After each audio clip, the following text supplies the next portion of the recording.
Pagi Bu Api dan teman-teman semua mahasiswa. Sebentar ya, saya izin coba.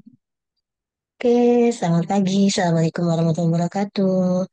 Dayat, KJ, di sini 41 dikurang berdua. Masih ada yang belum masuk? Mas, harusnya udah semua sih Bu, karena ada yang gabung tadi saya lihat. Oke, ini 43, berarti 41. Total semua berapa? 44.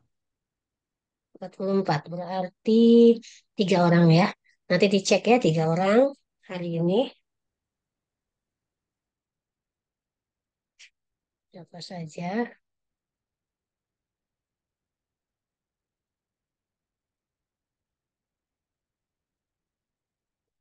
Oke ya, berarti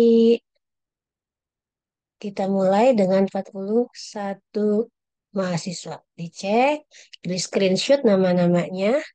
Ya, nanti kita lihat siapa yang tidak hadir.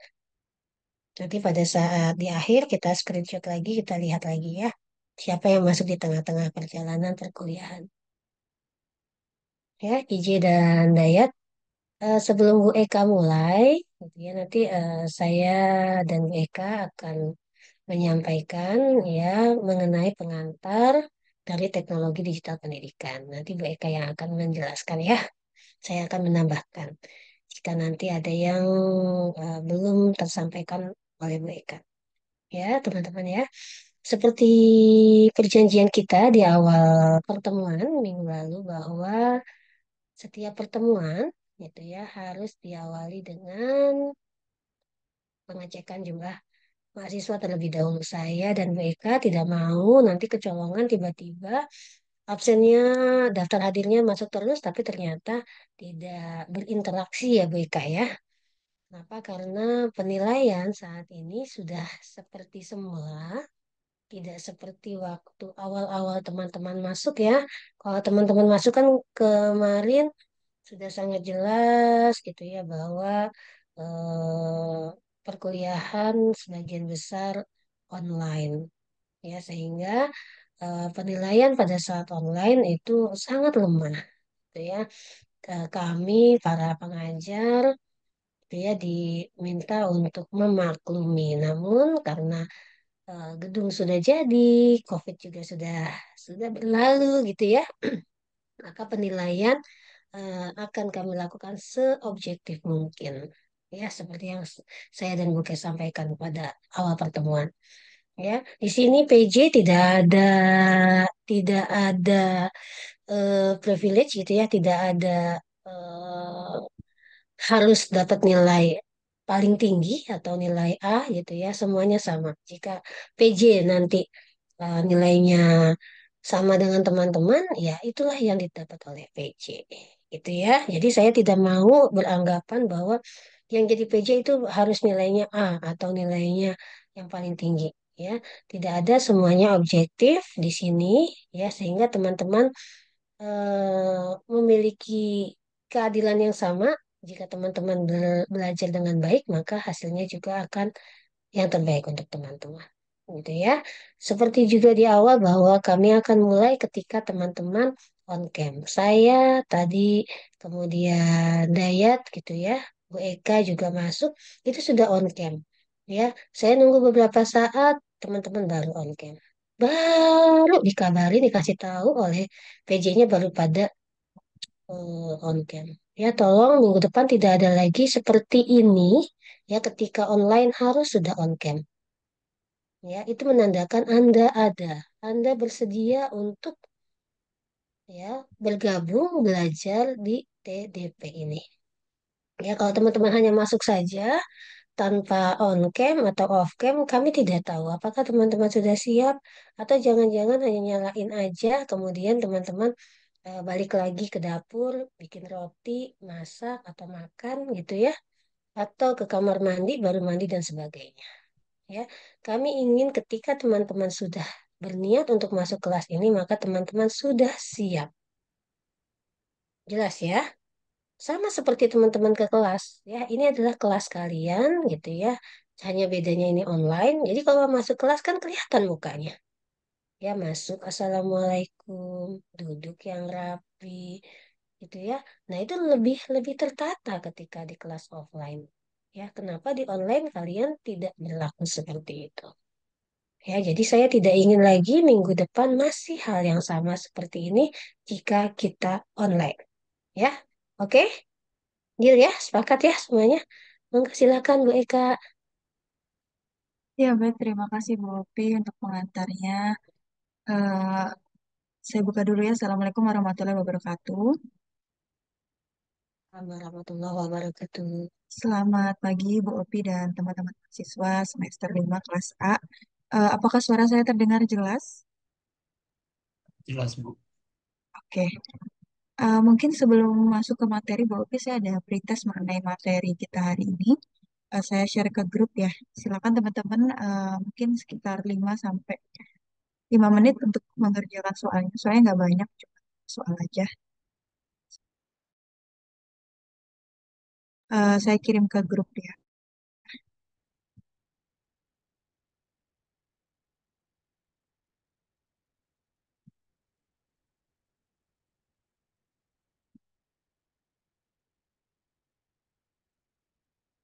Apakah sudah masuk? Silakan dicek grupnya. Itu ada beberapa soal pretest mengenai materi kita untuk melihat sejauh mana kemampuan dari teman-teman mahasiswa mengenai pemahaman dari materi kita hari ini tentang pengantar digital teknologi pendidikan. Silakan kami kasih waktu sedikit untuk mengerjakan. Nggak banyak sih Bu Opi, cuma 5 soal aja. Oke, baik. Silakan ya dikerjakan ya.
Tiga menit lagi waktunya dan baru berapa? 11, 12 orang yang jawab.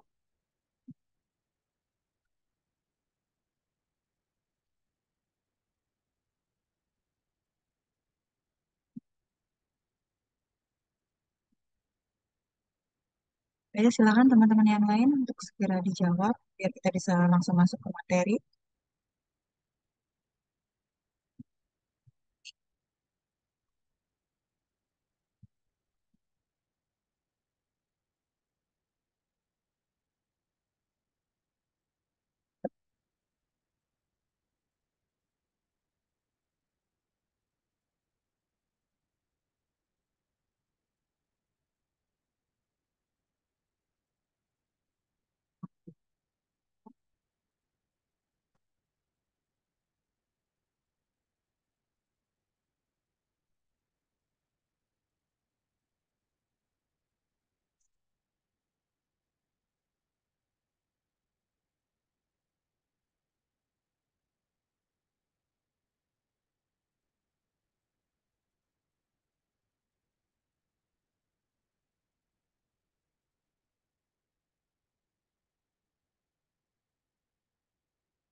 Oke, 1 menit lagi.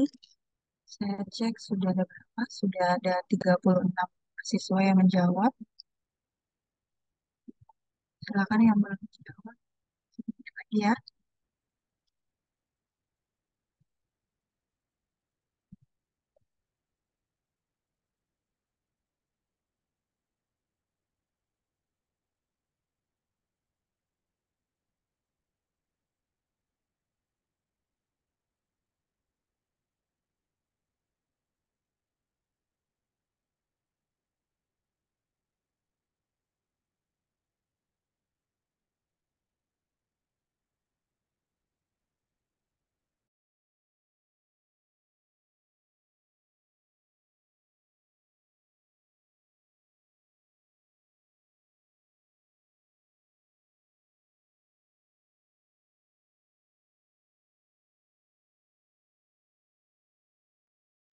Oke, sudah ada 38 nih Bu Opi, berarti ada berapa mahasiswa nih yang menjawab?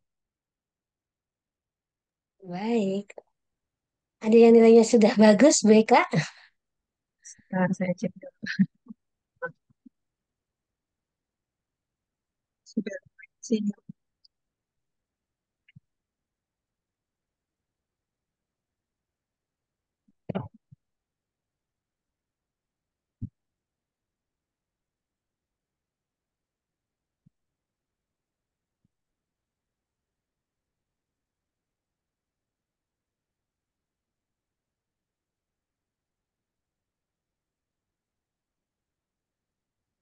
Oke, mungkin langsung masuk ke materi ya Bu Opi ya. Oke, silakan, BK. Saya izin Bu Opi untuk masuk ke materi sebentar.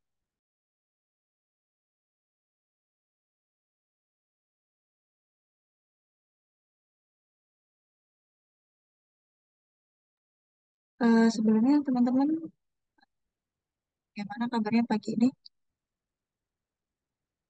Baik semua ya, semoga sehat selalu, masih tetap semangat buat di perkuliahan hari ini.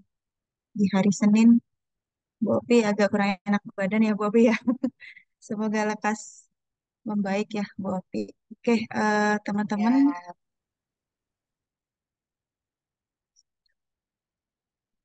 Ya, apakah sudah terlihat PowerPoint-nya? Sudah, Bu. Oke, jadi perkuliahan kita hari ini TDP atau Teknologi Digital Pendidikan, dan untuk materinya pertemuan hari ini membahas tentang pengantar teknologi digital dalam pendidikan. Ada beberapa hal yang akan kita bahas ya teman-teman. Saya harap teman-teman bisa memperhatikan dengan baik. Apabila ada yang memang perlu dicatat, kami persilahkan untuk dicatat ataupun di screenshot. Jadi ada tiga hal yang akan dibahas. Yang pertama mengenai definisi dan ruang lingkup teknologi digital. Kemudian yang kedua sejarah perkembangan teknologi digital dalam pendidikan. Dan yang ketiga peran teknologi dalam meningkatkan kualitas pembelajaran. Nah, akan ada tiga sub pokok bahasan yang akan saya jelaskan dan nantinya juga akan ditambahkan oleh Pik. Ya, yang pertama mengenai definisi dan ruang lingkup teknologi digital. Definisi ataupun bisa dikatakan apa sih pengertian dari teknologi digital itu sendiri. Jadi, saya mengambil beberapa penelitian ya dari beberapa jurnal. Di sini salah satunya ada dari Danuri pada jurnalnya di tahun 2019 yang menyatakan bahwa teknologi digital itu merupakan sebuah teknologi informasi yang lebih mengutamakan kegiatan yang dilakukan secara komputerisasi ataupun digital dibandingkan menggunakan tenaga manusia ataupun konvensional. Sedangkan menurut Musnaini, Suherman, Wijoyo, dan Indrawan pada penelitiannya di tahun 2020 menyatakan teknologi digital ini merupakan sebuah teknologi yang tidak lagi menggunakan tenaga manusia ataupun manual, tapi cenderung teknologi digital ini sistem pengoperasiannya atau yang otomatis dengan sistem komputerisasi ataupun format yang dapat dibaca oleh komputer gitu. Oke, lalu perlu teman-teman pahami juga bahwasannya eh, teknologi digital ini merupakan perubahan paradigma pembelajaran juga ya menyangkutnya ke situ karena nantinya eh, yang mana sebelumnya pembelajaran itu kita lakukan secara konvensional, di era sekarang ini terjadi perubahan paradigma begitu ya teman-teman. Tidak lagi guru itu menjadi pusat ataupun pusat dari pembelajaran gitu ya. Sekarang ini di era sekarang teknologi digital ini lebih berperan aktif, lebih banyak digunakan dalam proses pembelajaran itu sendiri. Dan menurut saya tujuan dari teknologi digital ini dalam pembelajaran juga memberikan solusi terhadap masalah ataupun eh, peningkatan efektivitas serta efisiensi dalam pembelajaran itu sendiri. Nah, menurut IPA dan Secundo pada tahun 2018 ini, teknologi digital ini dibagi menjadi tiga bagian, yaitu digital artifact, digital platform, dan juga digital infrastructure. Jadi, dari ketiga digital ini, ada yang bisa membantu saya untuk mungkin sedikit menggambarkan apa sih digital platform, apa sih digital infrastructure, ataupun digital artifact.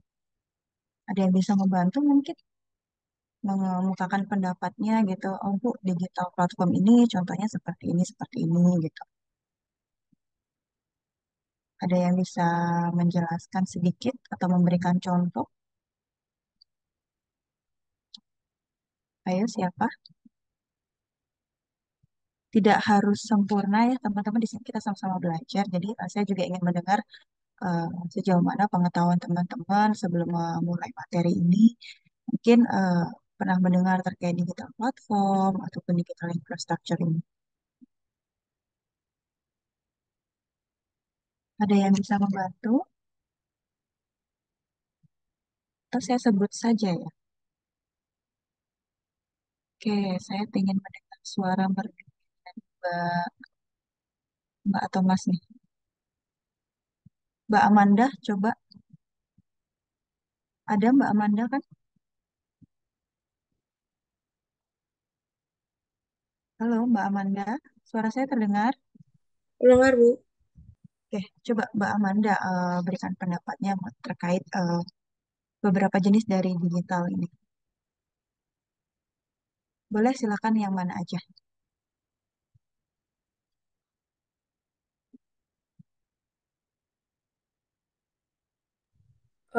Dari ketiga itu mana aja terserah, Bu. Boleh, silakan.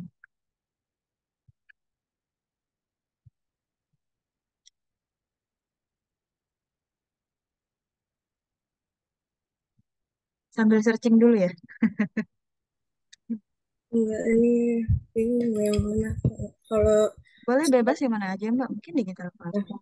kalau yang digital platform, contohnya digital platform aja, Bu, karena Hmm. yang lebih apa namanya Mm-mm. familiar tuh kan digital platform ya. Itu Oke, eh, silakan. Mbak Amanda. contohnya atau dijelasin secara singkat? Kayak gimana? Boleh dijelasin, nanti mau dikasih contoh. Oke, kalau digital platform yang saya tahu itu sistem yang memungkinkan ya, interaksi kayak pengguna itu bisa berkembang kayak gitu, Bu. Jadi digital platform itu kayak menyediakan ruangan untuk menghubungkan beberapa akun kali ya untuk apa namanya bisa saling berhubungan kayak gitu, Bu. Contohnya tuh kayak berhubungan dalam arti belajar ataupun kayak medsos kayak gitu, Bu. Contohnya tuh kayak LMS yang sering kita pakai kayak gitu. Oke, baik. Oke, cukup bagus ya jawabannya dari Anda terkait digital platform. Ada yang mau menambahkan, teman-teman? Mungkin mau mencoba. Oke, Mas Dayat, silakan. Saya nyoba langsung tiga-tiganya, Bu. Boleh, silakan. Pertama itu dari mungkin kalau berdasarkan urutan menurut saya yang pertama itu ada digital infrastruktur. Jadi di mana dia tuh lebih kepada akar dari si digital platform karena digital infrastruktur ini yang ngebangun nantinya ada digital platform karena digital platform itu lebih seperti ke mungkin kita mengenalnya aplikasi ataupun web. Nah kan aplikasi ataupun web itu dibuat nggak serta-merta langsung ada. Jadi harus ada Ya, sistemnya, sistem informasinya ataupun nanti jaringan-jaringan yang dibutuhkan untuk membuat digital platform. Itu namanya digital infrastruktur. Nah kalau digital oke. platform seperti saya yang sudah saya jelaskan tadi itu lebih seperti ke aplikasi. Misalkan aplikasi digital itu mungkin yang lebih dikenal mungkin medsos seperti Instagram, Facebook, Line, WhatsApp dan lainnya. Dan yang terakhir itu ada digital artifact. yang lebih seperti menurut saya hasil akhir yang dapat diproduksi dari digital platform. Contohnya apa? Contohnya konten ataupun apa? Mungkin yang biasa kita lihat tuh konten-konten di media sosial. Oke, bagus ya Mas Dayat ya atas kelengkapan menjelaskan mengenai pembagian dari teknologi digital ini. Ada lagi yang ingin menambahkan? Oke, nggak ada. Saya lanjutkan ini pemaparan lebih lanjutnya terkait macam-macam dari teknologi digital itu sendiri. Oke, yang pertama itu kita akan membahas mengenai digital artifact. Nah, ini digital artifact ini kalau misalkan dikaitkan dari teknologi digital itu sendiri merupakan komponen di dalamnya gitu ya. Dan bisa berupa aplikasi ataupun konten yang menawarkan fungsi dan nilai tertentu pada pengguna. Nah, contoh dari digital artwork ini adalah digital storytelling ataupun sebuah konsep yang menceritakan dengan bentuk digital, misalnya dengan gambar, audio, ataupun video dan juga animasi yang dimana di dalam beberapa bentuknya tadi itu dilengkapi dengan narasi ataupun audio untuk menyampaikan informasi kepada pengguna.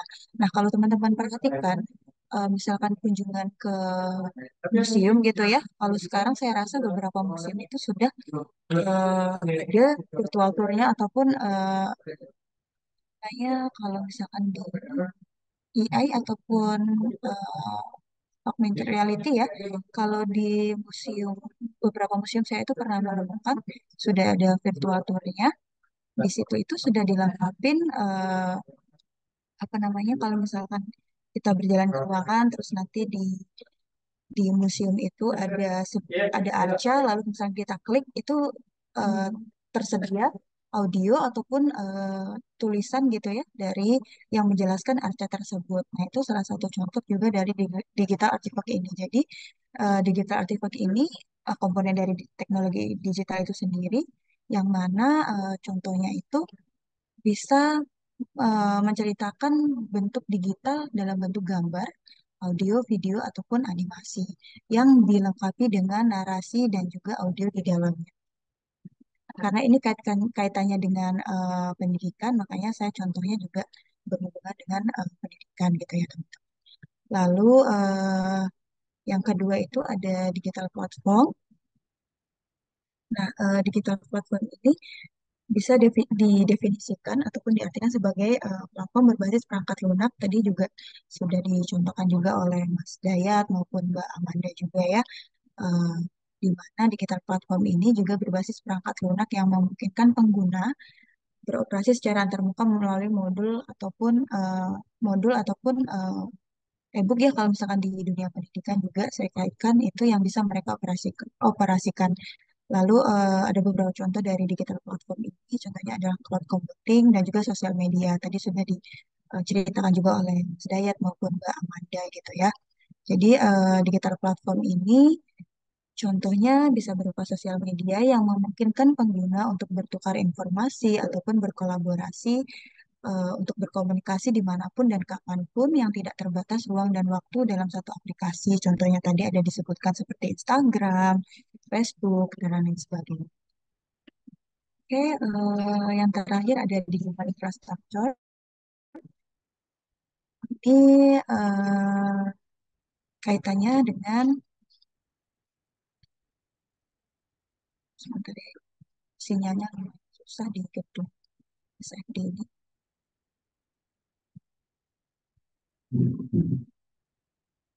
Oke, yang ketiga, digital infrastructure ini didefinisikan sebagai alat dan sistem yang mampu membuat penggunanya berkomunikasi dan berkolaborasi. Nah, digital yang ketiga ini, infrastructure ini melibatkan beberapa pengguna untuk saling berkolaborasi dan menghasilkan sistem yang berhubung satu dengan yang lainnya. Nah, teman-teman, infrastruktur di sini maksudnya bukan lebih menjurus ke pembangunan infrastruktur ya, tapi lebih ke alat ataupun sistem yang mampu membuat pengguna saling berkolaborasi. Ada kaitannya dengan digital platform tadi ya. Oke, nah contohnya itu di sini saya mengambil 3D printing, printing, printing nih aja ya. Oke, ada yang bisa menjelaskan maksud dari contoh dari digital ini? Silakan, ada yang bisa menjelaskan kaitannya apa sih Bu dengan digital infrastructure ini?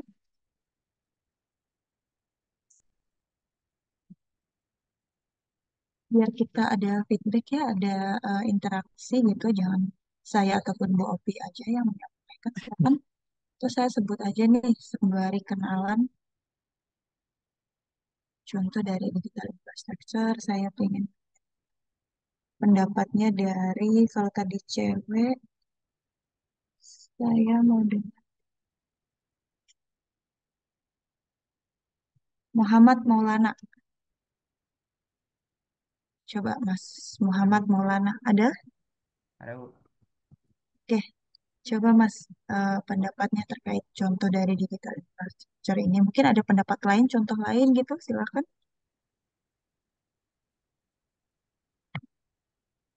Silakan.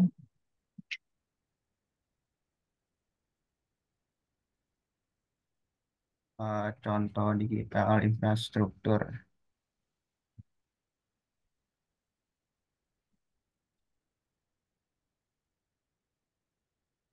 Pak, coba Mas.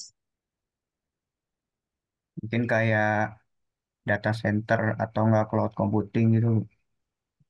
Oke, ada lagi mungkin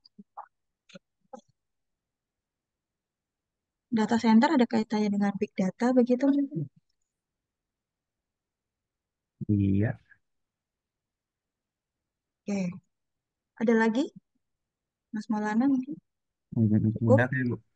Cukup. Eh, oke Mas Maulana udah mungkin saya mau kenalan juga nih sama siapa ya yang bisa mencontohkan lagi.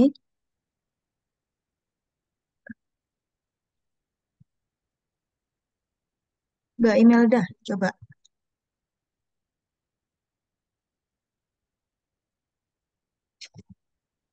ada Mbak Imelda?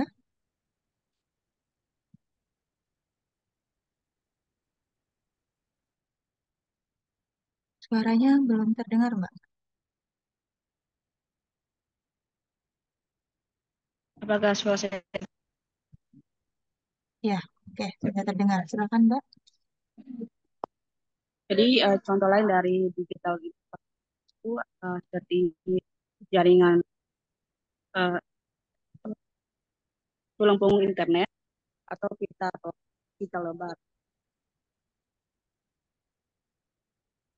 Oke, agak putus-putus suaranya Mbak. Di saya aja tuh yang teman-teman lain terdengar juga.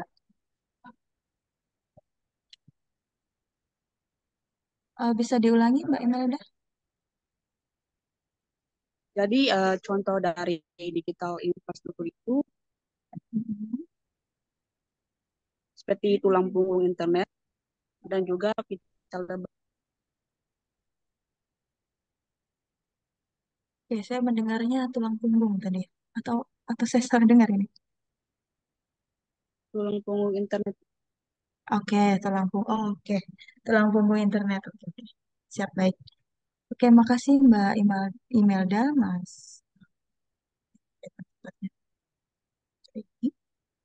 Tadi Mas Maulana, contohnya tuh Bu ada apa namanya kayak sekelas big data, kemudian banyak cloud computing gitu ya. Kalau versi dari Mbak Imelda, digital infrastructure ini tulang punggung internet, di mana yang menjadi fondasi beberapa internet gitu ya, penyambung internet gitu ya, Mbak.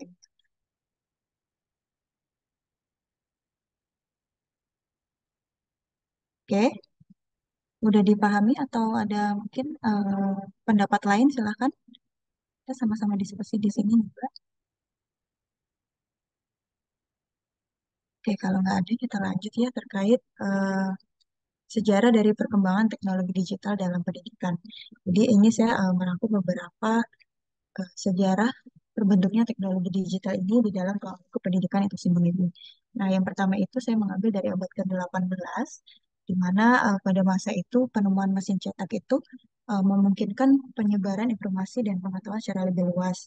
Nah, sebelum mesin cetak, buku-buku dan dokumen lainnya. Di sini maksudnya teman-teman di abad ke-18 ini mulai ditemukannya yang namanya mesin cetak gitu ya. Dan apa namanya, sebelumnya itu, sebelum ditemukan mesin cetak itu sendiri, proses penyebaran informasi itu biasanya ditulis tangan gitu ya, ataupun membuat secara manual, sehingga pada waktu itu sangat membutuhkan waktu yang lama dan juga biaya yang tidak murah gitu ya. Dan dengan pada abad ke-18 ini, setelah ditemukannya sebuah mesin cetak, sehingga memudahkan buku-buku itu dibuat, kemudian lebih terjangkau dan juga lebih mudah diakses, sehingga memungkinkan kita sebagai pengguna untuk bisa lebih banyak untuk belajar untuk ataupun aksesnya itu bisa lebih mudah dengan mendapatkan buku-buku yang sudah dalam bentuk cetak gitu ya. Lalu ada abad ke-19, nah ini penemuan fotografi dan film yang membawa pengalaman visual ke dalam ruang kelas. Nah, sebelum fotografi dan film ini, guru harus mengandalkan deskripsi lisan untuk menggambarkan konsep-konsep abstrak itu sendiri. Jadi di sini maksudnya eh, ketika belum ditemukannya fotografi ataupun film, film di sini bukan maksudnya film bioskop aja ya. Tapi kalau misalkan di era abad ke-19 ini, itu kalau kita ke lab itu kayaknya ada ya Bu Opi. Eh, oh sorry, kalau di PAP saya kurang belum terlalu jauh datang ke labnya. Cuman kalau eh, teknologi digital itu biasanya ada kayak film, apa ya namanya, kalau yang masih pakai gambarnya masih hitam putih gitu ya, di abad ke-19. Nah, sebelum itu tuh biasanya guru hanya mengandalkan deskripsi lisan untuk menggambarkan konsep-konsep abstrak. Di sini deskripsi lisan itu kayak hanya menceritakan gitu loh. Kayak hanya cuman sekedar ceramah gitu untuk penyampaian konsep tadi didiknya. Nah, dengan mulai ditemukannya fotografi dan film ini, kita bisa menunjukkan kepada siswa kita itu terkait gambar dan juga beberapa video gitu yang bisa membantu mereka untuk memahami yang sebelumnya konsep-konsepnya hanya abstrak, hanya kayak di angan-angan aja gitu ya. Tapi dengan bantuan fotografi ataupun film ini kita bisa menggambarkan ke mereka, ke peserta didik kita itu tidak hanya sebatas imajinasi aja gitu loh, tapi bisa juga melalui penggambaran sebuah film dokumentasi atau film dokumenter, dokumenter misalkan, contohnya kalian ingin kalau di misalkan di mata pelajaran sejarah ataupun eh, ini ya, ada dokumentasi, dokumen yang terkait perang-perang perang dunia ataupun apa namanya, kalau misalkan ini penjajahan waktu Belanda ke Indonesia misalkan gitu loh. Jadi kalau misalkan karena di era itu peserta didiknya kan nggak mengalami secara langsung ya, melalui fotografi atau film ini kita bisa membantu mereka untuk sedikit menggambarkan terkait kejadian di masa lampau gitu loh, dengan bantuan melalui fotografi ataupun film ini sendiri. Lalu abad kedua ini, abad ke-20 ini, mulai ditemukannya radio dan televisi yang memungkinkan pembelajaran jarak jauh. Nah, sebelum adanya radio dan televisi ini, siswa yang tinggal di daerah terpencil itu memiliki keterbatasan fisik untuk datang secara langsung ataupun tidak memiliki akses pendidikan yang berkualitas. Jadi, abad ke-20 ini mulai apa namanya, diterapkannya pembelajaran jarak jauh juga gitu ya. Jadi kalau misalkan ada peserta didik yang di daerah ataupun sekolah-sekolah terpencil itu sudah mulai ada ditemukannya ada radio dan juga televisi gitu. Jadi harapannya pembelajaran itu tidak hanya menyerap ke daerah-daerah perkotaan, tapi juga dengan ditemukannya radio dan televisi ini memungkinkan pembelajaran jarak jauh itu tetap berlangsung. Jadi di daerah terpencil pun tetap memiliki kesempatan untuk merasakan yang namanya pendidikan gitu ya. Lalu selanjutnya abad ke-21. Nah, eh, di sini mulai ditemukannya komputer dan internet yang sudah merevolusi pendidikan. Kembali saya sebutkan terjadi yang namanya revolusi dan juga perubahan paradigma, di mana di era sekarang ini komputerisasi dan internet itu sangat menjamur.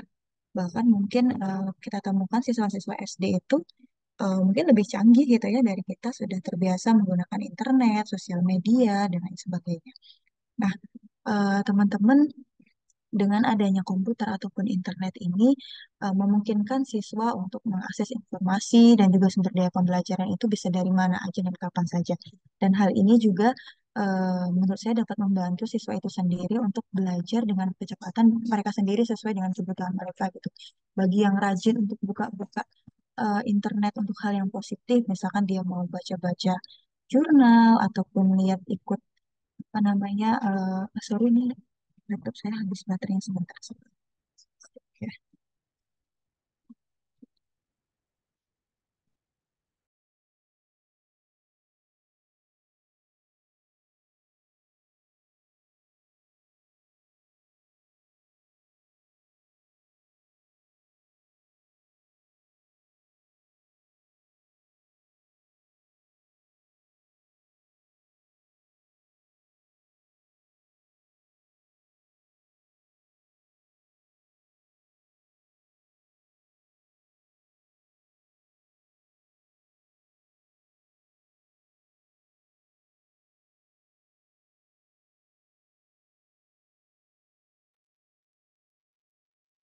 Oke, maaf ya. Gedung baru nih Bu Opi, jadi agak susah nyari-nyari colokannya. Siap, Oke, siap. oke, mohon maaf ya tadi sempat terpotong terkait eh, sejarah perkembangan teknologi digital di abad ke-21 ini. Jadi memang eh, kemajuan teknologi, lalu beberapa penemuan-penemuan terkini ini bisa menjadi perubahan atau merevolusi dari pendidikan itu sendiri. Nah, ini saya mencakup beberapa tren teknologi pendidikan yang sedang berkembang saat ini ya, Bu Opi, teman-teman juga. Ada beberapa contohnya, laptop dan komputer, e-learning. Mungkin kalau e-learning teman-teman sudah sering sering menggunakan ya, LMS gitu ya. Kalau di UNJ sepertinya sudah tersedia juga. Lalu ada gamifikasi, ada AI, ada metaverse. Nah, ini saya ingin mendengar juga pendapat dari teman-teman terkait beberapa tren teknologi pendidikan ini ya. Menurut teman-teman, apakah dampaknya itu selalu positif ataupun menurut teman-teman ada juga dampak negatifnya gitu kayak gamifikasi nih Bu, misalkan kita buat apa, pembelajaran ataupun media pembelajarannya berperangkat gamifikasi ini, salah satu dampak negatifnya peserta didiknya lebih fokus ke gamesnya gitu dibanding materinya. Mungkin saya ingin mendengar nih pendapat teman-teman terkait tren teknologi pendidikan ini. Apakah semuanya menurut teman-teman berdampak positif atau menurut teman-teman ada juga nih Bu dampak negatifnya gitu. Saya mau mendengar nih biar nggak ngantuk Bu Opi jadi pada deg-degan kan takut namanya disebut nih. Saya ingin mendengar suara, karena pagi-pagi harus semangat ya, jangan pada ngantuk meskipun Zoom.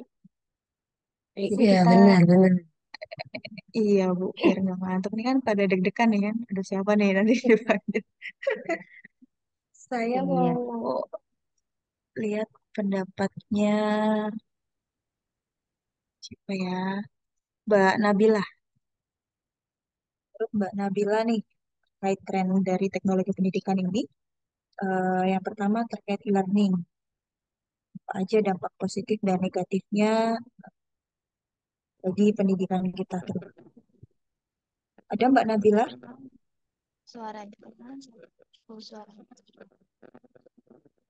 Suaranya nggak terdengar kah?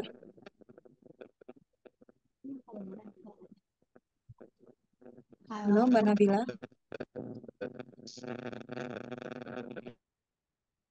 Agak putus-putus ya suaranya ya? Atau suara saya yang putus-putus? Gimana yang lain suara saya terdengar jelas? Jelas, Bu Eka. Jelas, Bu. Oh jelas ya.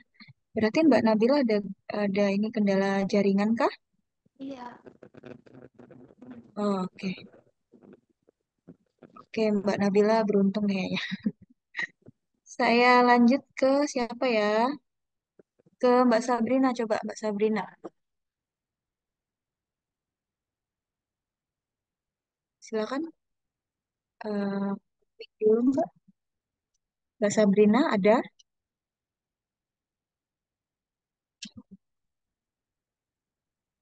Halo Mbak Sabrina.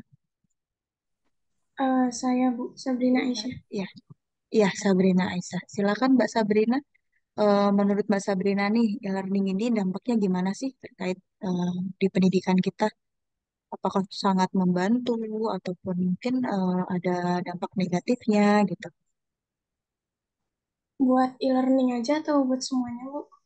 E-learning dulu, nanti yang lain boleh gantian. Oh, kalau e-learning, Sorry, kalau maksudnya yang menurut lain juga nanti gantian ya. Yang lain juga dapat kalau, kesempatan untuk menyuarakan. Silakan Mbak Sabrina gimana? kalau untuk e-learning, menurut saya lebih paling terasa itu dampak positifnya karena Hmm. memudahkan uh, untuk dalam pendidikan, terutama kalau kita di kuliah ini memang sudah sering menggunakan e-learning, jadi dalam pengumpulan tugas atau melihat materi dan sebagainya itu lebih mudah. Karena kita juga sebelumnya sudah pernah merasakan um, tidak bisa tatap muka secara langsung dalam berkuliah, jadi e-learning ini sangat membantu agar lebih praktis gitu Bu, dalam dalam mengumpulkan tugas, melihat materi dan sebagainya. Oke, jadi menurut cukup Mbak Sabrina atau ada tambahan lagi? Cukup Bu. Oke, cukup sih Mbak Sabrina pendapatnya terkait e-learning ini. Kalau Mbak Sabrina itu lebih banyak sebenarnya dampak positifnya gitu karena sudah pernah merasakan juga mungkin kalau di era COVID-19 kemarin itu e-learning ini sudah menjadi sangat-sangat eksis ya di dunia pendidikan, di pembelajaran juga karena semua yang pembelajaran sebelumnya dilakukan secara tatap muka gitu, tapi mau nggak mau berubah eh, sedemikian rupa menjadi pembelajaran tatap maya gitu ya. Jadi di- mulai digunakanlah yang namanya e-learning ini. Jadi pada masa itu teknologi pendidikan khususnya jurusan ini menjadi alasan saya waktu itu Bu Opi untuk ngambil lanjut kuliah teknologi pendidikan karena waktu itu berbarengan dengan COVID gitu loh. Karena banyak sekali eh, apa ya namanya aplikasi-aplikasi terkini yang sebelumnya guru-guru mungkin hanya sebatas oh ya tahu-tahu gitu. Jadi di era itu pada saat itu mau nggak mau guru harus bisa gitu loh. Karena semua pembelajaran tidak lagi bisa dilakukan secara tatap muka ataupun secara langsung gitu. Nah, dengan adanya e-learning ini juga menjadikan pembelajaran itu lebih fleksibel gitu ya. Kalau misalkan dulunya kayak sekarang nih apa namanya jam 8 kita on time gitu ya. Kita kita belajar datang semua gitu. Kalau melalui e-learning ini sebenarnya bisa kapanpun dan dimanapun gitu ya. Bisa lebih fleksibel. Terus juga tadi Mbak Mbak siapa namanya? Lupa saya Mbak Sabrina ya. Mbak Sabrina menjelaskan lebih praktis juga gitu loh. Jadi kayak bahan ajar ataupun media pembelajaran yang dipakai itu kalau misalkan kita tatap muka mungkin harus bawa-bawa buku atau apa gitu ya. Kalau melalui learning ini kita sudah bisa mengakses beberapa sumber belajar yang tersedia, tinggal klik udah muncul gitu ya. Lalu apa sih ada nggak sih dampak negatifnya gitu ya? Sebenarnya kalau dibilang dampak negatif juga sampai sekarang masih terasa gitu ya karena memang belum meratanya internet gitu ya karena e-learning ini berhubungan juga dengan internet gitu kan kalau misalkan teman-teman yang mungkin di rumah yang kondisi internetnya tidak stabil nah itu akan berdampak juga tidak maksimal gitu ya penyampaian materinya misalnya kayak sekarang ini kita lagi Zoom ada yang lagi di daerah yang internetnya nggak stabil mungkin secara sinyal dan lain sebagainya kan akan berdampak mungkin penyampaian materi saya atau Bu Opi jadi nggak maksimal sampainya gitu loh jadi putus-putus yang bilang di kami udah sampai ke slide ini di teman-teman masih apa namanya di slide keberapa bahasanya nge-lag ya bahasanya nge-lag gitu sinyalnya jadi nggak nggak stabil gitu takutnya akan ada perbedaan pandangan gitu ya kalau misalkan sinyalnya juga tidak stabil gitu ya. Nah, itu terkait e-learning. Lalu ada gamifikasi nih. Sebelumnya teman-teman ada yang udah pernah nyoba gitu, misalkan membuat media pembelajaran menggunakan gamifikasi game gitu? Ada yang udah pernah nyoba?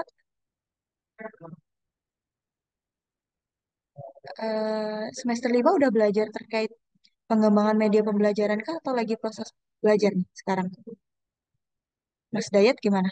Pengembangan media pembelajaran? Setahu saya ada kan ya mata kuliah itu ya? Belum pernah dapat, Bu. Oh, belum semester apa ya tuh ya berarti. Nah, itu biasanya nanti di pengembangan media pembelajaran ataupun di mata kuliah ini kita juga mungkin akan kita singgung nih terkait beberapa media pembelajaran yang lagi tren. Contohnya ini ada gamifikasi. Jadi, eh, teman-teman nantinya ketika mengajar gitu, mulai membuat yang namanya media pembelajaran berbentuk games gitu ya. Nah, ini biasanya banyak menarik minat peserta didik gitu loh. Ada yang ingin menyampaikan terkait kelebihan dan kekurangan teknologi gamifikasi ini untuk pembelajaran? Mas Dayat mungkin ada pendapatnya? Nggak ada karena belum pernah. Atau mungkin kalian pernah melihat contoh dari media pembelajaran gamifikasi nih.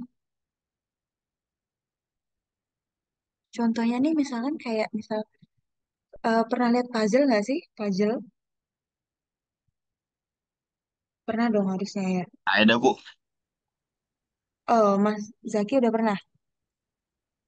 Cuma Pernah kayak buat. rasakan sih belum buat kayak Mm-mm, media pembelajarannya. mm-mm. Nah, menurut Mas Zaki nih gimana gamifikasi ini? Eh, Positifnya dari gamifikasi ini kayak kita lagi bawaannya serius, nanti ada gamifikasi ini jadi kayak asik, seru gitu Bu.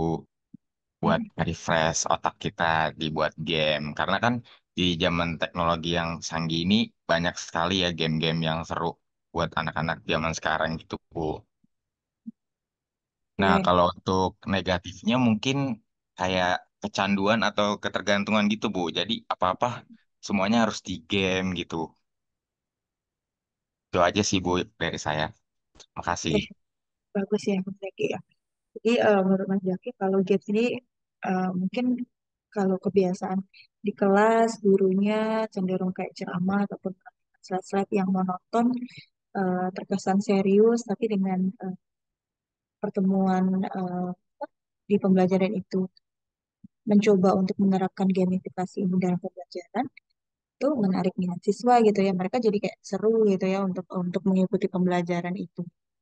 Jadi dampak negatifnya ya terkadang siswa kita itu akan lebih fokus ke situ aja gitu ya dibandingkan materi yang disampaikan gitu ya. Lalu juga gamifikasi ini memang eh, menurut saya cukup memakan waktu ya untuk proses pembuatannya, lalu juga terkait biaya juga gitu ya. Apalagi kalau misalnya memang yang apa namanya games yang bagus gitu ya, itu kan juga membutuhkan pengetahuan lebih dalam juga ya untuk pembuatan codingnya dan lain sebagainya. Tapi tidak semua harus bercoding gitu ya. Sekarang udah banyak sekali aplikasi-aplikasi di internet untuk pembuatan gamifikasi ini gitu. Oke, next terkait AI. Nah, AI ini lagi ngetren juga nih teman-teman. Ada yang bisa menjelaskan terkait dampak dari penggunaan AI dalam pendidikan? Kalau tidak ada yang bersedia menyerahkan diri, saya mau mendengar Mbak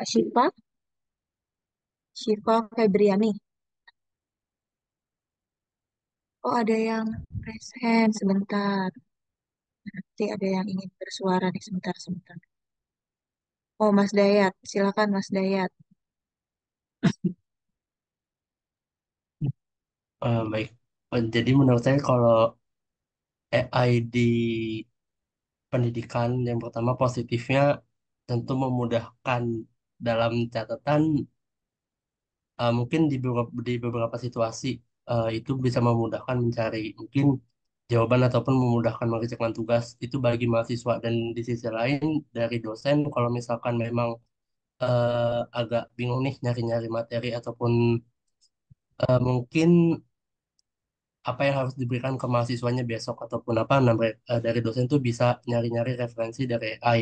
Begitupun juga di mahasiswanya. Nah, tapi di sisi negatifnya itu AI yang pertama ada di etika pendidikannya yang mungkin udah banyak kejadian di mana kasus paling banyak tuh biasanya plagiarism. Nah, Ya. itu biasanya mahasiswa mungkin dalam mengerjakan proyek ataupun tugasnya banyak yang pure langsung kopas dari AI, jadinya ketika dikoreksi lagi sama dosennya ataupun sama pendidiknya itu ketahuan kalau misalkan itu dia full kopas. Jadi ya itu agak nggak etis aja. Jadi itu mungkin salah satu dampak negatif dari AI. Ya, ya baik Mas Dayat, bagus banget ya udah menjelaskan pendapatnya terkait dampak positif dan juga negatif dari AI. Jadi memang benar ya AI ini sedang menjadi tren apa namanya kalau di kalangan mahasiswa kalau mau buat makalah tinggal klik chat GPT, oh, udah muncul tuh materi-materinya ya. Ya Bu Opia sekarang udah gampang sekali buat nyari materi. Kalau di era dulu mungkin benar-benar yang harus dari buku gitu ya, harus benar ketik ulang gitu. Sekarang tinggal ketik chat GPT, besok materinya tentang apa, nah udah tuh muncul tuh materi-materinya. Nah ini makanya saya sering sampaikan ke teman-teman juga baik di kelas A ataupun di kelas B gitu.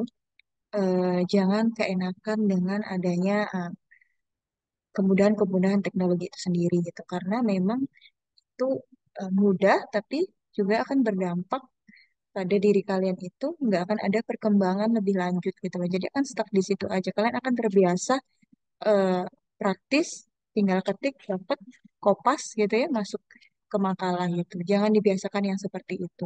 Mulai membiasakan untuk mencari sumber referensi pembelajaran yang terpercaya. Bisa dari jurnal ataupun dari buku gitu. Boleh menggunakan ChatGPT, tapi tetap harus dicari juga sumber aslinya, sumber referensi yang terpercayanya. Dan jangan lupa untuk melakukan parafrase gitu ya. Eh, Pokoknya kalau menurut saya di era sekarang ini memang dipermudah sekali gitu ya untuk mencari-mencari materi, bisa Wikipedia dan lain sebagainya. Makanya saya selalu sampaikan ke siswa, saya kurang suka kalau misalkan sumber materi yang kalian tulis di makalah itu sumbernya dari Wikipedia ataupun dari Google gitu ya. Nah, itu tidak berdasar menurut saya. Itu akan lebih baik kalau misalkan kalian mulai tuh ngebaca dari jurnal ataupun dari buku. Lebih bagus juga kalau dari jurnal internasional ya. Jadi mulai dari sekarang ini semester 5 ini biasakan untuk mencari referensi-referensi berbentuk jurnal gitu. Jangan hanya mentok di Wikipedia ataupun ChatGPT gitu loh. Nanti pengetahuan kalian ya sebatas-sebatas itu aja gitu, nggak ada sumber referensi yang memang terpercaya. Oke, yang terakhir ada metaverse. Ada yang ingin menyampaikan pendapatnya, menyerahkan diri? Ayo, ada. Saya sebut nih berarti. Siapa ya?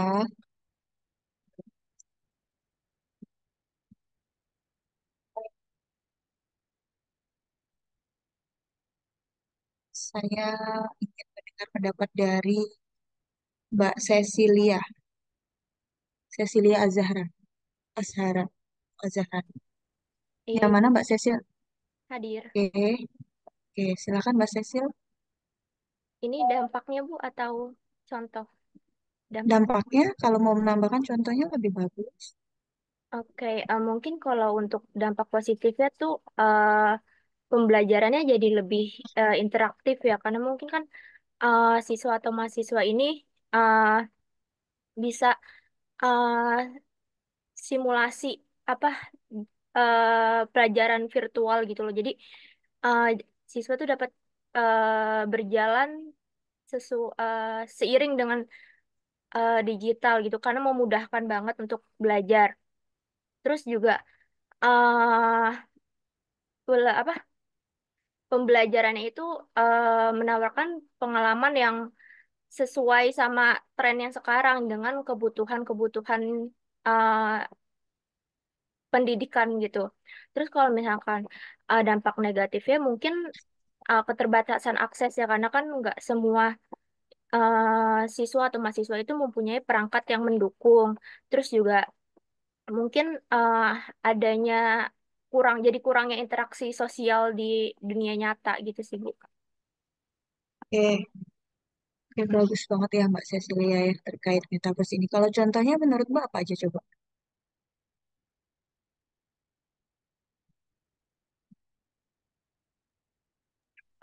Cecil? Udah ya, udah di. Iya, Mungkin kalau contohnya kayak ruang kelas virtual kayak mungkin BCR atau mungkin kayak platform kita gunakan sekarang Zoom dan yang lain-lain. oke, oke, baik sekali ya Mbak Cecilia ya pendapatnya terkait metaverse ini.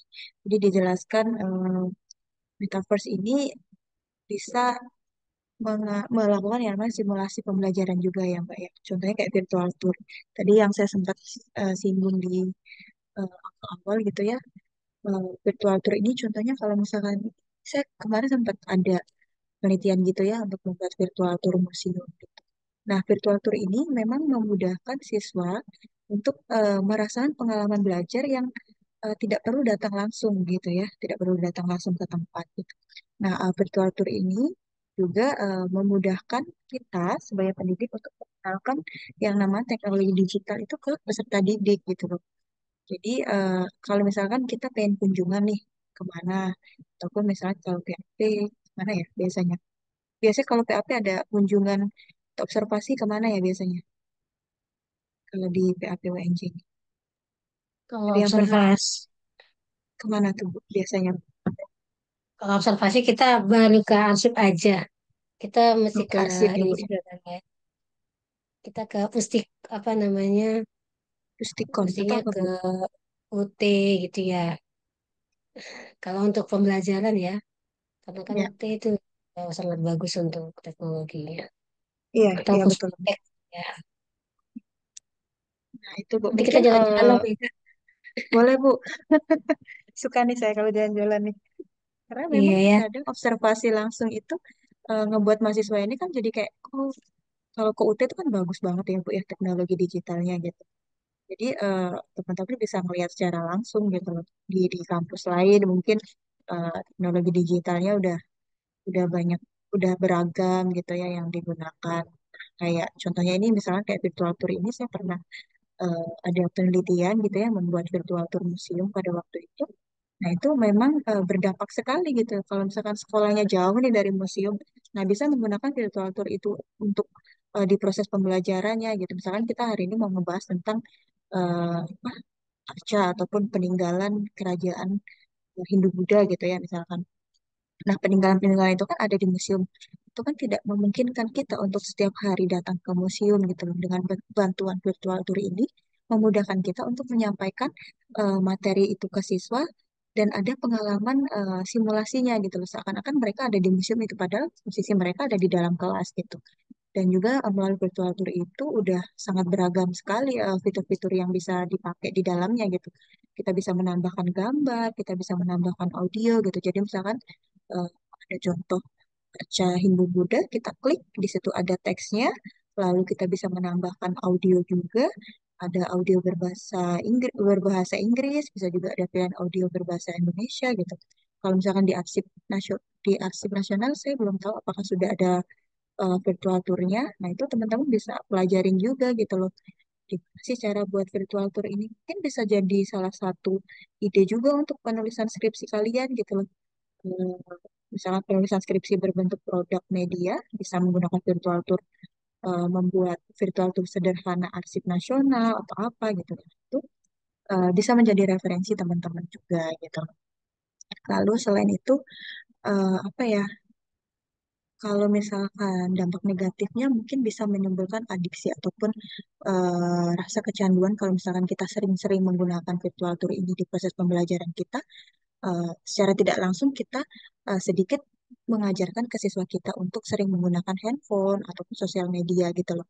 Karena memang virtual tour ini ya kaitannya bisa, karena memang virtual tour ataupun augmented reality ini bisa disambungkan ke handphone ya kalau sekarang gitu. Jadi mereka mau nggak mau udah sangat apa ya, kalau misalkan kita sering menggunakan itu ya siswa kita akan lebih sering gitu mengakses sosial media ataupun menggunakan handphone. Oke, lanjut kita ke pokok bahasan terakhir mengenai peran teknologi dalam meningkatkan kualitas pembelajaran. Nah, ini saya menulis beberapa peran teknologi itu sendiri dalam peningkatan mutu ataupun kualitas pembelajaran. Yang pertama, teknologi pembelajaran ini telah memberikan landasan ilmiah bagi teori dan praktik pendidikan. Lalu yang kedua juga peran teknologi ini meningkatkan sebagai pengenalan teknologi pembelajaran untuk aduh kok jadi susah nih Popi. Ya betul minum ya.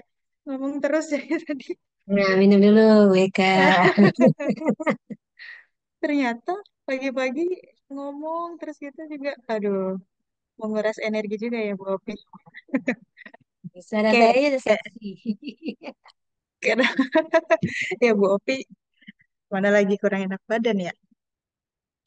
Oke, pengenalan teknologi pembelajaran telah memodernisasi iklim belajar mengajar lembaga pendidikan. Lalu yang ketiga, eh, peran dari teknologi pembelajaran ataupun teknologi digital ini membantu dan melengkapi guru dalam program pembelajaran mereka melalui pelajaran yang struktur untuk tujuan remedial pengayaan ataupun pelatihan gitu. Lalu selanjutnya peran teknologi ini keempat itu ada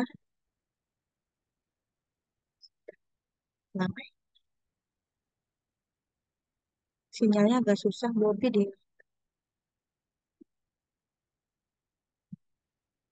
Oke, yang keempat peran teknologi ini dalam meningkatkan kualitas pembelajaran di mana melalui pengorganisasian konten dan bahan ajar yang sistematis, teknologi pembelajaran telah menyediakan bahan terstruktur dan juga terintegrasi dengan baik untuk guru. Jadi, dengan adanya teknologi ini, kita sebagai pendidik nantinya itu sudah sangat dibantu ya untuk mengorganisasi konten ataupun bahan ajar materi yang mau disampaikan itu menjadi lebih sistematis.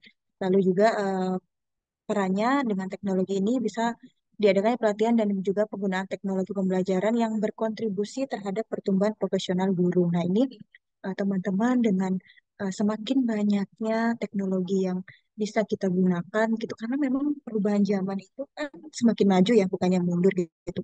Tentunya akan semakin banyak lagi nantinya aplikasi-aplikasi ataupun platform pembelajaran yang akan bermunculan. Nah, dengan adanya teknologi ini bisa menumbuhkan profesional guru dengan mengadakan berbagai pelatihan gitu ya. Lalu selanjutnya yaitu perannya teknologi pembelajaran telah meningkatkan proses belajar mengajar dan membuatnya menjadi lebih efektif dan berorientasi pada proses. Here,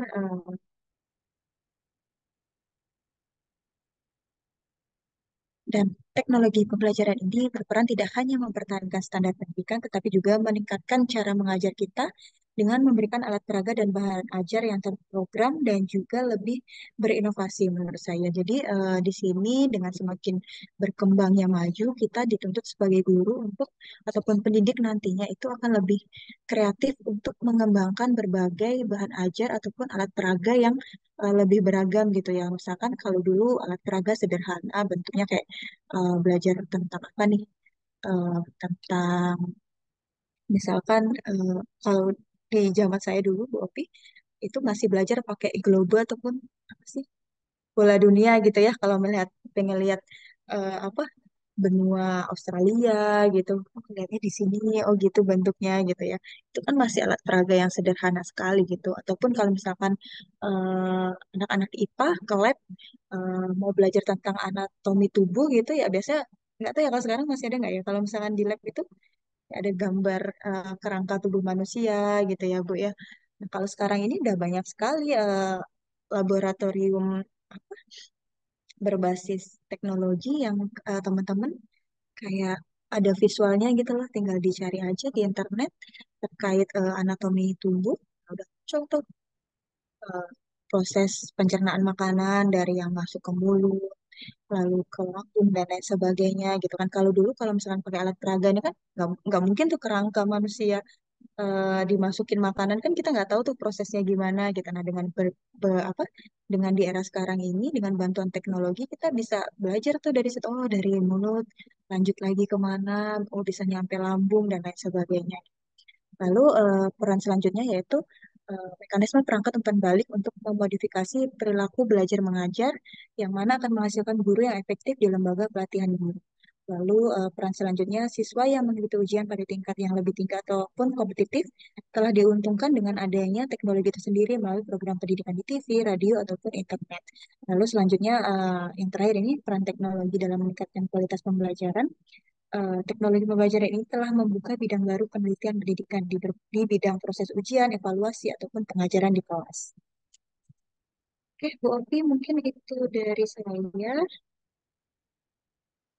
ada tambahan dari Bu Opi ataupun kita diskusi tanya jawab.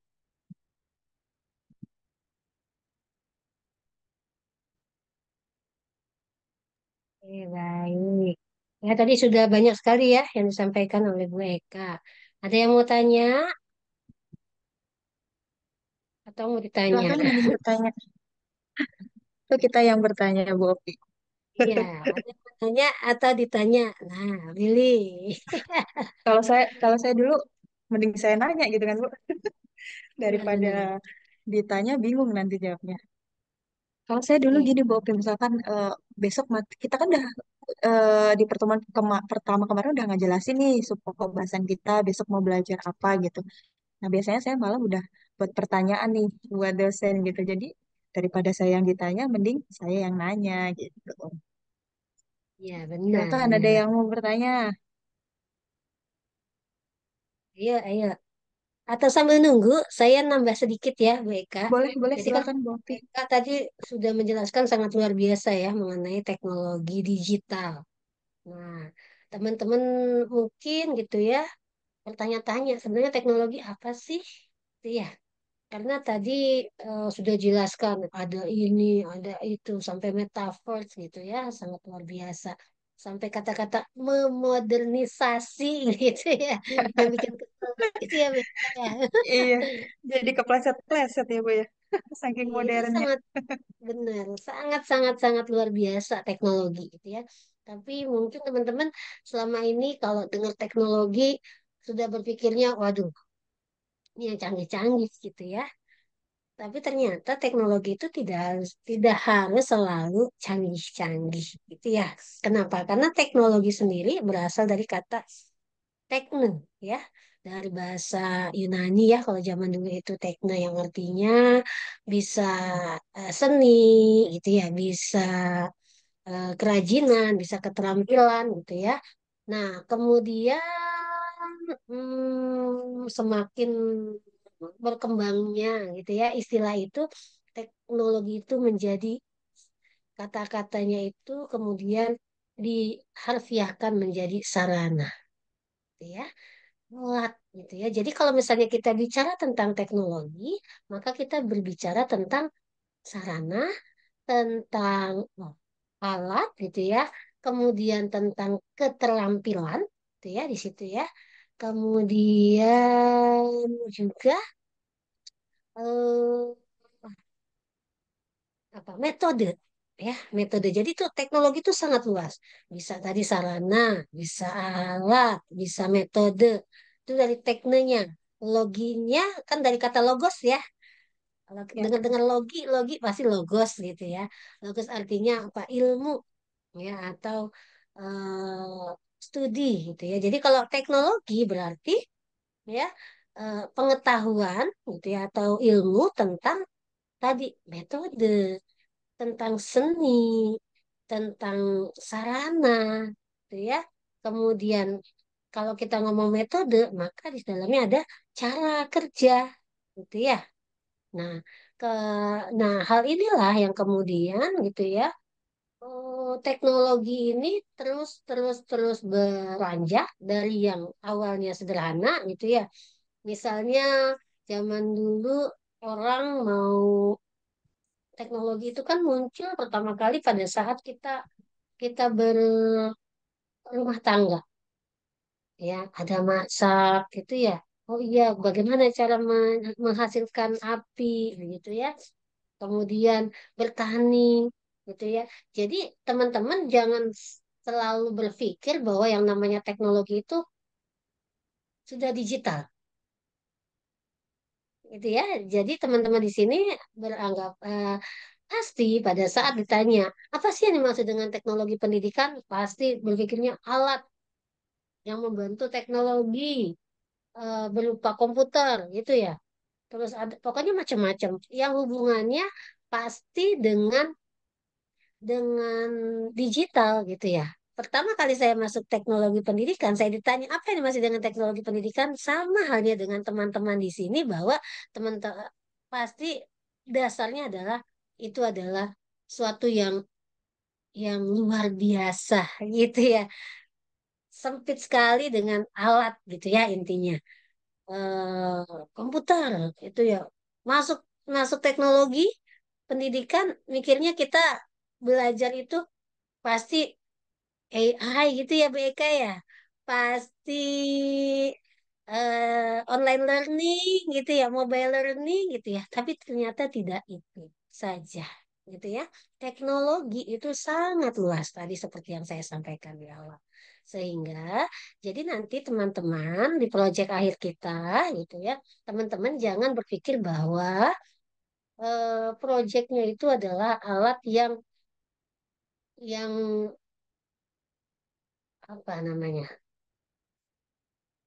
Yang sangat luar biasa sekali gitu ya.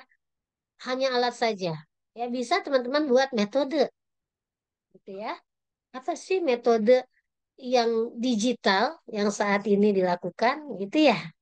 Itu caranya seperti apa gitu ya. Jadi bisa dengan video gitu ya kan. Kemudian bisa dalam bentuk media gitu ya. Medianya apa gitu. Kemudian bisa juga bentuknya sistem ya, atau seni. Kenapa sih kita kok masukin seni juga gitu ya di dalam pendidikan kita? Iya, mengajar itu sebuah seni. Tadi ya, contohnya Bu Eka pada saat pembelajaran diawali dengan pretest, gitu ya. Itu seni ya, nggak semuanya sama. Semua orang gitu ya, pada saat kita belajar atau mengajarkan sesuatu memiliki ciri khas tersendiri. Ya, misalnya tadi dites terlebih dahulu. Ada yang tesnya langsung ditanya, itu yang langsung nanya ya, ayo siapa yang tahu tentang, nah itu dites juga sebenarnya, gitu ya, tapi langsung dengan lisan, gitu ya. Ada juga yang tadi dengan gambar misalnya, ya ditunjukkan sebuah gambar, apa itu, gitu ya, langsung menyebutkan segala macam. Itu adalah sebuah seni. Jadi teman-teman ketika mengajar, ketika teman-teman tidak memiliki jiwa seni, maka teman-teman akan datar-datar aja ngajarnya. Gitu ya. Jadi semuanya pasti akan punya seni masing-masing, memiliki keunikan masing-masing. Ya, sama juga metode. Aduh, saya mau ngajar, metodenya bagaimana ya? Aduh, cara saya menyampaikan ini bagaimana ya? Ada yang menggunakan video, aduh saya kalau bicara nih saya kurang lancar nih misalnya gitu ya. Terus saya tampilkan saja video. Biarkan video yang berbicara, kemudian gunakan AI untuk voice overnya misalnya gitu ya. Karena suara saya nggak seksi, iya BK misalnya gitu ya. Ya sudah selesaikan pembelajaran dengan video. Itu boleh, boleh saja gitu ya. Tapi ingat, teman-teman, ketika kita mengajar, ketika tadi ada seni tadi, itu ya, tidak bisa kita memberikan secara sepenuhnya, gitu ya. Pembelajaran kita menggunakan teknologi digital, gitu ya. Jadi teknologi, iya, kita perlu teknologi. Jadi ketika seorang guru membuat RPS, membuat kurikulum, mendesain sebuah pembelajarannya, gitu ya, itu sudah teknologi. Kenapa? Karena membantu, gitu ya, membantu. dalam pembelajaran. Gitu ya. Jelas ya. Jadi teknologi itu tidak selalu digital. Makanya judul kita adalah teknologi digital pendidikan. Kalau kita ambil teknologinya saja, maka teknologi itu tadi ya luas ya, bisa berarti sarana, alat, metode, ya, teknik, cara kerja, seni, gitu ya. Logosnya adalah pengetahuan atau ilmu. Jadi pengetahuan tentang yang tadi itu. Ketika masuk ke dalam sebuah digital, menjadi teknologi digital, maka tadi ya, yang manual-manual tadi, yang analog-analog tadi berubah menjadi data digital, ya. Jadi teknologi analog, analog tahu ya, jangan-jangan nanti nggak tahu lagi analog gitu ya. Kemudian berubah jadi digit, ya, digital. Kemudian bertransformasi lah. Itu ya teknologi pendidikan kita menjadi teknologi digital pendidikan. Yang tadi ya beberapa sudah disampaikan oleh Bu Eka gitu ya. Apa saja yang termasuk dalam teknologi digital pendidikan. Ya, teman-teman sudah ya paham ya. Jadi nanti pada saat pertemuan berikutnya, minggu depan libur ya Bu Eka ya. Seneng nih mereka ya. Yes gitu ya. Dapat tambahan nih ya untuk kerjain Iya, Bu. tugas. Yes gitu ya. Nah, pada saat nanti presentasi minggu depan sudah dikumpulkan gitu ya. Teman-teman punya bayangan bahwa teknologi digital pendidikan itu apa saja. Ya, tidak harus selalu teman-teman menyediakan nanti proyek akhirnya adalah media, tapi bisa saja sistem. Ya, LMS gitu ya. Itu sistem. Ya, terus apalagi misalnya tadi ya media banyak sekali, gitu ya. Apalagi misalnya seninya, ya bagaimana teman-teman tadi memberikan apa namanya teknik dalam pembelajaran. Ya, ketika misalnya teman-teman, yuk kita punya punya metode ya mengajarnya misalnya dengan apa ya teka-teki silang gitu ya, teka-teki silang. Nah, teka-teki silangnya misalnya mendatar menurun gitu ya. Kalau misalnya kemudian didigitalisasikan ya, kemudian misalnya ada alat bantu yang berupa digitalnya, misalnya teman-teman membuat sebuah aplikasi gitu ya, itu bisa. Atau oh nggak perlu pakai aplikasi gitu ya, saya munculkan saja gitu ya, eh, apa namanya aplikasi-aplikasi yang sudah ada dengan menggunakan komputer atau dengan menggunakan handphone ya, maka metode tadi kemudian digabungkan atau disinkronisasikan dengan digital tadi. Ya, atau misalnya tadi suara, misalnya yang suaranya eh, suka menyumbangkan suara, ya seperti saya gitu ya. Aduh, suara saya ini saya menggunakan efek-efek tertentu gitu ya. Nah, itu bisa juga. Jadi itu ya teman-teman ya. Mulai sekarang sudah berpikir apa yang akan teman-teman ciptakan untuk membantu teman-teman dalam pembelajaran nanti. Ya, oke silakan. Ada yang mau tanya? Ayo tanya atau kita tanya aja deh, Bu Eka. Silakan Bu Eka, ditunjuk Bu Eka. Saya mau bertanya, Bu. Tambahan dari saya. Silakan Rafli. Silakan. Oke, jadi saya mau nanya pendapat Ibu aja sih. Jadi kayak menurut Ibu tantangan terbesar dalam mengintegrasikan teknologi pendidikan ke dalam kurikulum pendidikan di Indonesia itu bagaimana? Itu aja sih Bu paling.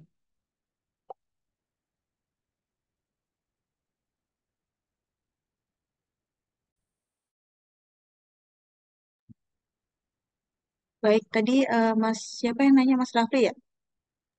Iya, Bu. Ya, jadi pertanyaan begini Bu Opi, apa sih tantangan terbesar dalam menerapkan teknologi digital ini dalam perubahan kurikulum ya. Itu seperti apa tadi, Mas? Ya, ke dalam kurikulum pendidikan di Indonesia. Oke, saya mungkin menjawab nanti boleh ditambahin ya, Bu Opi. Takutnya kurang tepat. Ya, tantangan terbesar menurut saya karena memang perubahan kurikulum ini terus berganti ya, Bu Opi ya. Udah berapa kali nih kita berganti kurikulum gitu ya, dari KTSP, K13, sekarang kurikulum Merdeka gitu ya. Nah, ini tantangan yang menjadi eh, problem juga buat guru menurut saya. Mungkin kalau untuk ini apa ya, PPG Bu Opi lebih paham lagi nih. Karena memang saya sebelumnya belum pernah mengajar juga gitu. Tapi saya sempat mendengar gitu beberapa keluhan-keluhan dari teman-teman yang basicnya guru gitu terkait perubahan-perubahan kurikulum yang terjadi gitu ya. Itu mau nggak mau memang kita sebagai guru itu harus up to date terhadap perubahan gitu. Kita harus apa namanya terus belajar gitu ya teman-teman. Tantangannya ya memang dengan adanya perubahan kurikulum ini tentunya teknologi yang digunakan juga semakin beragam gitu ya. Makanya dari situ kita sebagai pendidik dalam apa namanya menghadapi perubahan-perubahan kurikulum ini kita harus siap gitu ya, harus siap untuk menerima perubahan-perubahan itu dengan apa? Contohnya ya banyak melakukan pelatihan terkait perubahan-perubahan kurikulum itu. Misalnya kurikulumnya kalau sekarang kurikulum Merdeka banyak berbasis proyek. Nah, kita mulai belajar tuh di situ menerapkan teknologi dalam proyek itu seperti apa. Nah, ya menurut saya tantangannya itu sih Bu. Dengan banyaknya perubahan-perubahan ini kita nggak tahu nanti ganti menteri mungkin akan ada perubahan kurikulum lagi ya Bu Opi ya. Nah, kita harus siap gitu ya, Benar-benar terutama banget. teman-teman yang akan menjadi pendidik kami juga sebagai dosen harus siap dengan perubahan-perubahan kurikulum itu gitu. Dan tentunya perubahan ini akan semakin maju, akan semakin banyak proses digitalisasi ke depannya. Nah, mulai dari sekarang kita harus melek teknologi gitu ya. Jangan gaptek lagi gitu. Dan sering ikut-ikut pelatihan gitu. Saya itu sih Bu Opi. Mungkin ada tambahan dari Bu Opi. Ya, benar banget ya apa yang disampaikan oleh Bu Eka tadi. Ya, Rafli, bahwa tantangan di dunia pendidikan khususnya Indonesia ini sangat banyak. Ya, tadi mulai dari kebijakan, ya, perubahan kurikulum yang ini belum tuntas, belum selesai, ya, eh, ganti menteri, ganti lagi. Ya, itu hal yang umum terjadi di Indonesia. Ya, jadi makanya kita sebut dengan teknologi, gitu ya, dengan teknologi. Kenapa? Karena ketika dukungan berganti, kebijakan bergulir, ya, maka gitu ya, secara tidak langsung, secara mau tidak mau, gitu ya, terjadilah yang namanya transformasi teknologi. Ya, itu yang pertama, tantangan yang terbesarnya adalah dukungan, kebijakan, ya. Dan tentunya ketika itu muncul, maka perlu kesiapan guru. Kita ini nih ya, teman-teman nih yang mau jadi guru, gitu ya. Guru, kemudian kita ya, kampus, lembaga pendidikan, sekolah, gitu ya. Mau tidak mau, siap belum siap harus mengadopsi itu, ya. Sehingga perlu adanya tadi yang disampaikan oleh Bu Eka, adanya pendampingan, ya, untuk beradaptasi itu. Perlunya ada pendampingan. Ya, pendampingannya apa? Ya tadi, pembelajaran. Ya, teman-teman di sini sebagai seorang guru jangan merasa bahwa saya lahir di gen apa nih Bu Eka sekarang? Gen Z misalnya gitu ya. Itu sih kecil gitu ya, tidak masalah gitu ya. Karena teman-teman berpikir bahwa teknologi tadi hanya media saja, ya. Tapi ketika media itu teman-teman bawa, gitu ya, tidak berdasarkan sistem, ya, maka media itu tidak berarti apa-apa. Jadi harus tetap terus belajar, gitu ya. Kemudian apa lagi, ya, eh kualitas. tadi media, kualitas aplikasi, ya, kualitas materi kita, ya. Jangan sampai dari tahun ke tahun materinya itu saja, sedangkan dunia sudah terus berputar, ya.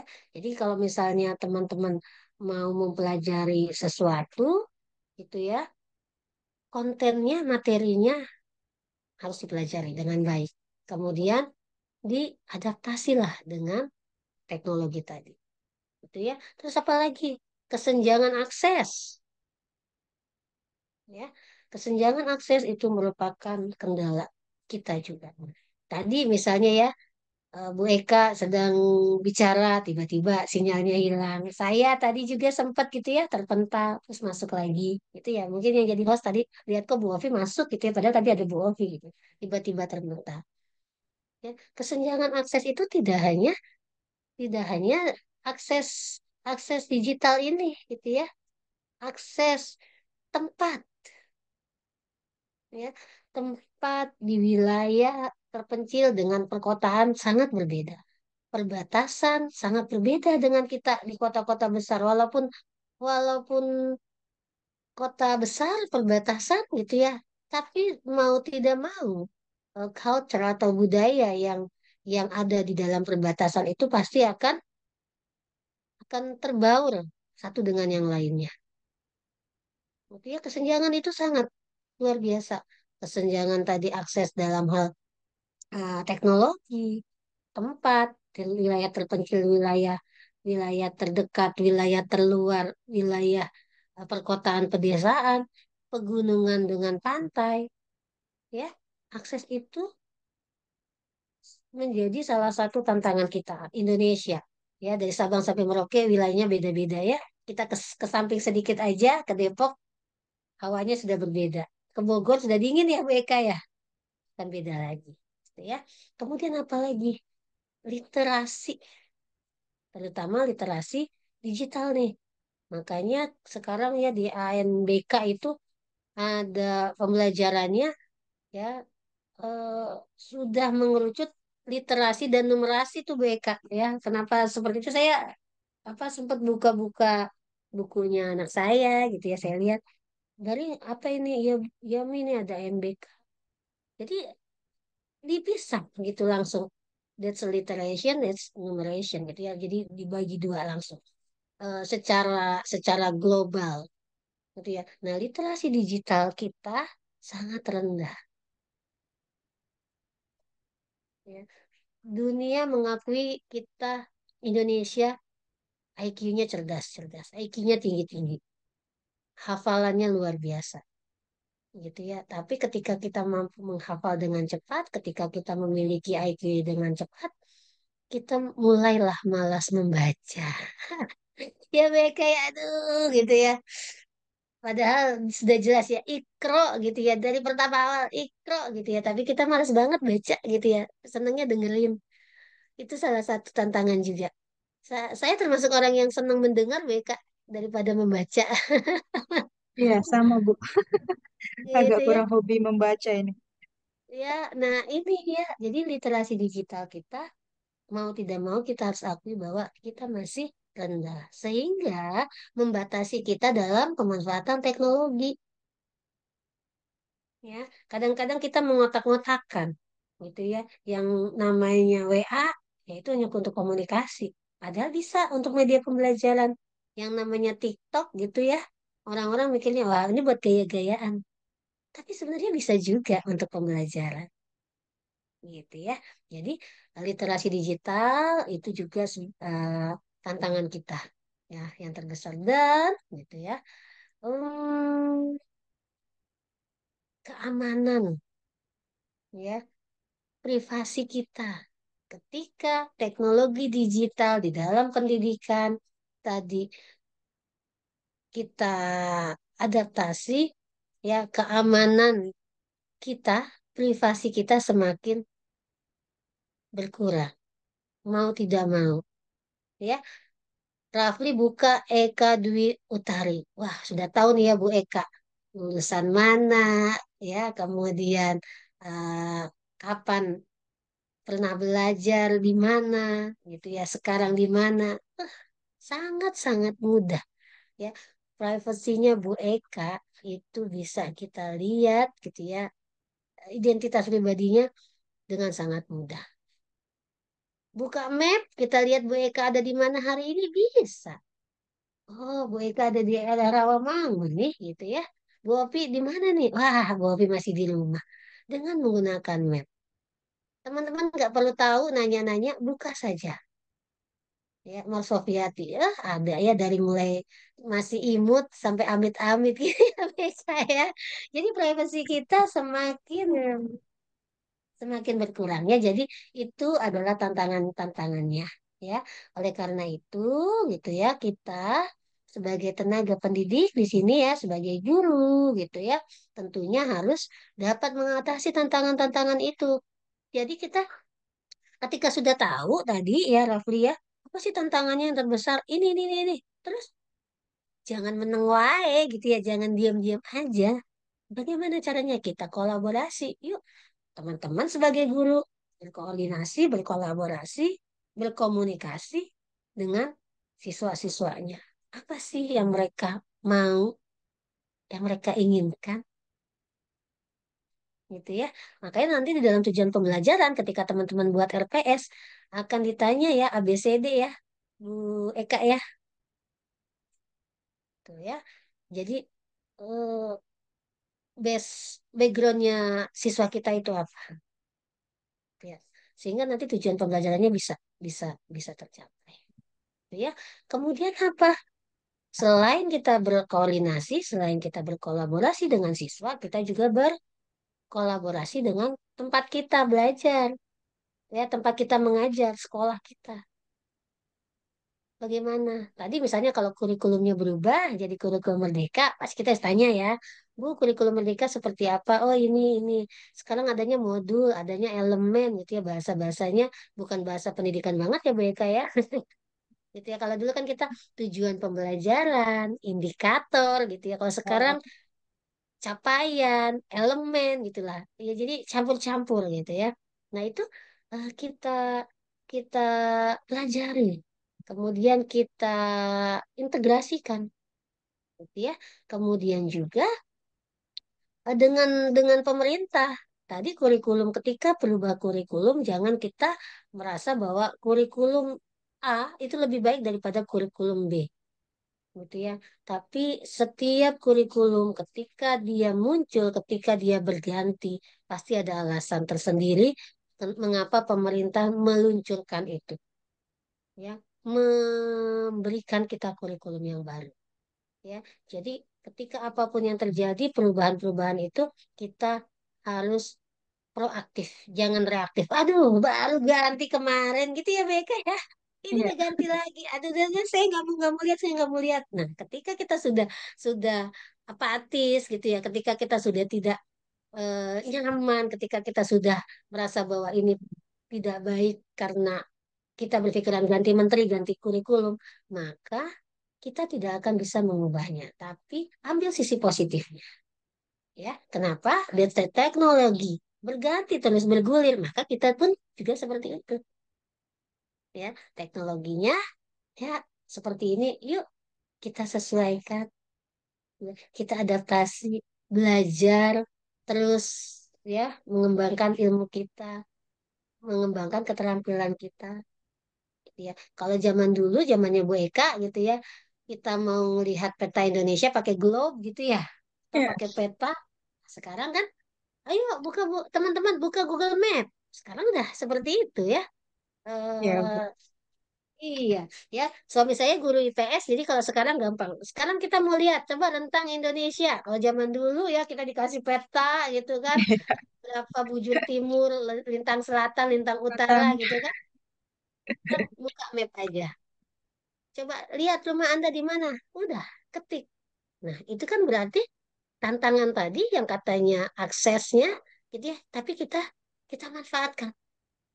Itu jadi kelebihan kita. Gitu ya teman-teman. Sehingga tadi ketika tantangan-tantangan itu bergulir, kita hadapi, maka kita harus menghadapinya dengan tadi. Ya, misalnya tadi berkolaborasi, berkoordinasi, memanfaatkan teknologi yang ada, gitu ya. Kemudian menciptakan sebuah budaya baru untuk pembelajaran kita. Dan tentunya kita harus selalu proaktif, jangan reaktif. Kita, wah, ganti. Nah, itu lah. Tapi kalau pro, wah, apa lagi nih? Berarti harus, berarti tantangan kita nih, ya, kita membuat sesuatu menjadi lebih baik. Gitu ya, kira-kira gitu ya. Rafli ya, jelas ya. Jelas Bu, terima kasih. Oke, ada lagi yang lain? 942 ya, Bu Eka. Iya, paling nanti di akhir saya ada post test aja tuh. Habis itu selesai kali ya. Oke, sip ya. 3 menit lagi, berarti dicukupkan saja ya, Bu Eka ya. Ya, Nggak apa-apa ya, baik. Bu Eka. Oke, saya kirim dulu ke grup ya Bu ya, linknya. Silakan teman-teman dikerjakan sekaligus eh, kami tutup ya Bu Opi. Terima kasih atas atensinya dari teman-teman mengikuti perkuliahan pada hari ini. Semoga apa yang saya sampaikan, Bu Opi tambahkan tadi luar biasa sekali. Terima kasih Bu Opi. Bisa bermanfaat buat teman-teman ya. Jangan lupa dipersiapkan untuk presentasi selanjutnya dari teman-teman. Eh, Mungkin itu saja Bu dari saya. Dari Bu Opi Sip. cukup. Itu, terima kasih Bu Eka. Sampai jumpa Oke, lagi iya, di ya. Oke, baik. Nanti saya kirimkan linknya untuk post test. Semuanya wajib untuk menjawab ya, untuk sebagai perbandingan juga. Kami akhiri. Terima kasih sekali lagi dan kami akhiri. Wassalamualaikum warahmatullahi wabarakatuh. Waalaikumsalam Waalaikumsalam. warahmatullahi wabarakatuh. Waalaikumsalam Terima kasih Bu. warahmatullahi Waalaikumsalam. wabarakatuh. Terima kasih, Bu. Jangan lupa dokumentasinya ya, Dayat ya. Sudah ya, udah aman ya. Oke, silahkan dikerjakan prosesnya. Kami izin undur diri. Terima kasih banyak Bu Eka. Sehat selalu. Sehat semua ya Ya, terima teman-teman. kasih kembali Bu Opi. Sehat-sehat Bu Opi. Ya, Mari siap. Bu. Sehat Ya, semuanya ya. Izin live. ya Bu.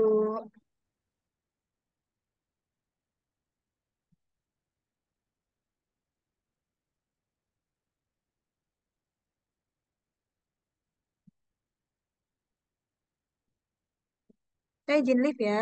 Terima kasih.